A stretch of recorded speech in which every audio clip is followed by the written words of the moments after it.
O Senhor Jesus ensinou que devemos amar a Deus e amar ao próximo.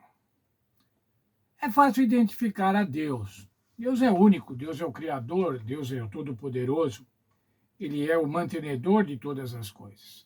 Portanto, é fácil identificar o Deus a quem devemos amar. Mas e o próximo?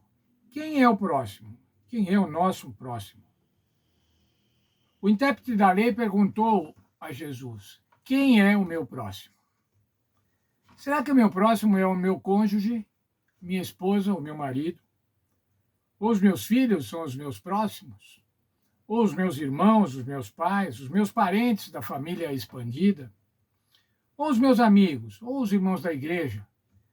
Quem é o meu próximo? São os meus colegas de escola? São os meus patrícios, os meus conterrâneos, aqueles que têm a mesma etnia, a mesma língua? Ou o próximo é qualquer ser humano?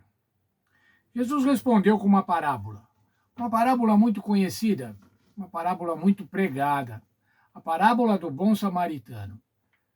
Para começar, irmãos, bom samaritano já é uma frase chocante.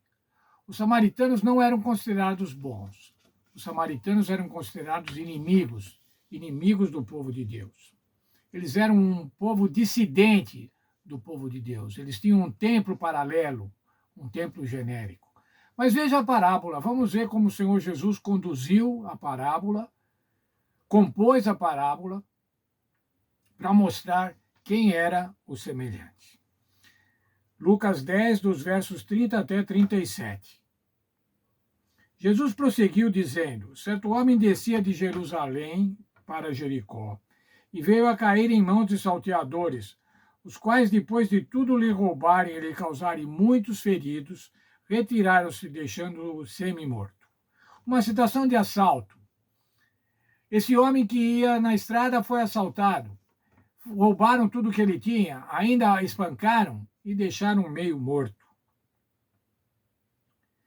Casualmente descia um sacerdote por aquele mesmo caminho. Ora, vinha agora um sacerdote. Quem era o sacerdote? Os sacerdotes eram aqueles indivíduos que eram autorizados a ministrar as coisas sagradas. Eram os mediadores entre Deus e os homens. E os que ofereciam sacrifícios pelos pecados humanos. Ora, então agora está vindo um sacerdote, um religioso ainda de alto escalão na hierarquia. Mas o que aconteceu? Vendo-o, passou de largo. Passou de largo. Fez de conta que não viu. Viu, mas não quis ver. Foi embora. Semelhantemente, um levita descia por aquele lugar e, vendo-o, também passou de largo. Quem eram levitas? Os levitas eram os trabalhadores do tabernáculo e depois do templo, na época de Jesus, do templo. Eram servos do santuário de Deus. Era uma tribo especialmente separada para os serviços da igreja, para os serviços do tabernáculo e do templo. Bom, quem sabe esse pudesse atender, mas ele igualmente ao sacerdote passou de largo.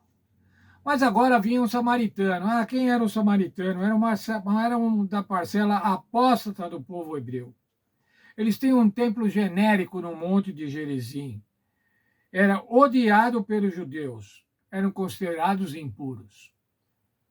Se a sombra de um samaritano passasse pela sombra de um judeu, esse judeu se considerava impuro. Se considerava com um contato impuro. O samaritano que seguia pelo seu caminho passou perto e, vendo, compadeceu-se dele. Veja a diferença, irmão, dessas três frases. O sacerdote, vendo, passou de largo.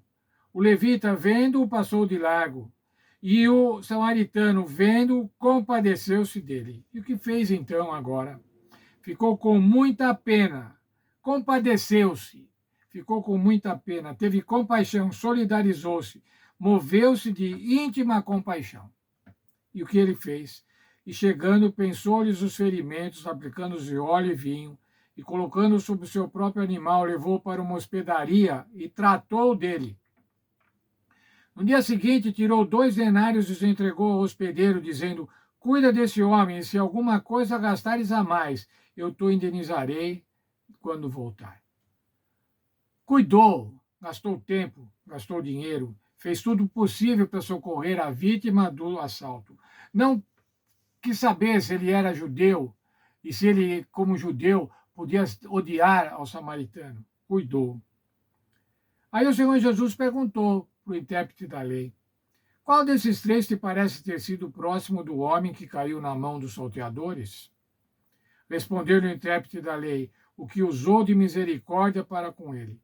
Então Jesus lhe disse: vai e procede tudo de igual modo. Veja, o intérprete da lei nem disse o samaritano, nem verbalizou a palavra samaritano, por conta do seu preconceito racial, do seu preconceito religioso. O intérprete da lei nem pronunciou o nome, falou assim: foi aquele que agiu de misericórdia. Jesus veio trazer justiça ao mundo. Jesus veio trazer misericórdia ao mundo. Ele é o desejado de todas as nações e de todo aquele que reconhece a sua necessidade de livramento. Veja aqui esse parágrafo.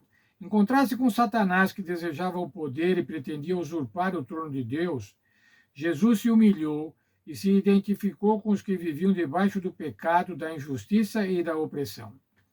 Ele venceu o inimigo ao se entregar em amor para estabelecer a justiça, como aquele que é justo e justifica os crentes. Será que exaltamos a lei, a qual Cristo engrandeceu na cruz, se não nos preocuparmos com o que ele considerou os preceitos mais importantes da lei? Quais os preceitos mais importantes da lei? Amor. Amor a Deus e amor ao próximo. O Senhor Jesus promove, ele implementa a justiça social, atendendo aos vulneráveis. Salmo 9, 8 e 9 diz assim: ele mesmo julga o mundo com justiça, julgará os povos com retidão. O Senhor é também alto refúgio para o oprimido e refúgio nas horas de angústia. Salmo 146, 7 a 9, ele acrescenta: Deus faz justiça aos oprimidos e dá pão aos que têm fome. O Senhor liberta os encarcerados, o Senhor abre os olhos dos cegos, o Senhor levanta os abatidos, o Senhor ama os justos, o Senhor guarda o estrangeiro, ampara o órfão e a viúva, porém transtorna o caminho dos ímpios.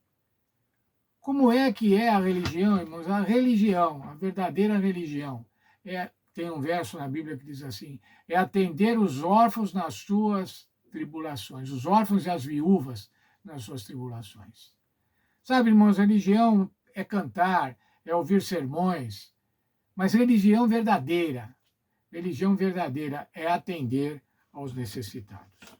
A palavra de Deus nos adverte, ela nos repreende de maneira muito clara que devemos servir as pessoas que enfrentam dificuldades, privações ou aflições. Portanto, irmãos, está muito claro na Bíblia o que devemos fazer com relação à injustiça, com relação à injustiça que está nesse mundo. É claro que nós sabemos que é o Senhor Deus que vai resolver essa questão de uma maneira definitiva, por ocasião da volta do Senhor Jesus Cristo. Mas enquanto o Senhor Jesus Cristo não vem, nós devemos trabalhar pela justiça. Nós devemos trabalhar para que as injustiças sejam reduzidas ao máximo, sejam reduzidas. Que essa redução possa prover para os vulneráveis uma melhor condição de vida, até que Jesus venha e daí estabeleça de uma vez uma nova vida onde a justiça existe, onde não vai haver injustiça, onde não vai haver dor, onde não vai haver vulneráveis, mas vai haver seres humanos felizes, salvos pelo Senhor Jesus Cristo.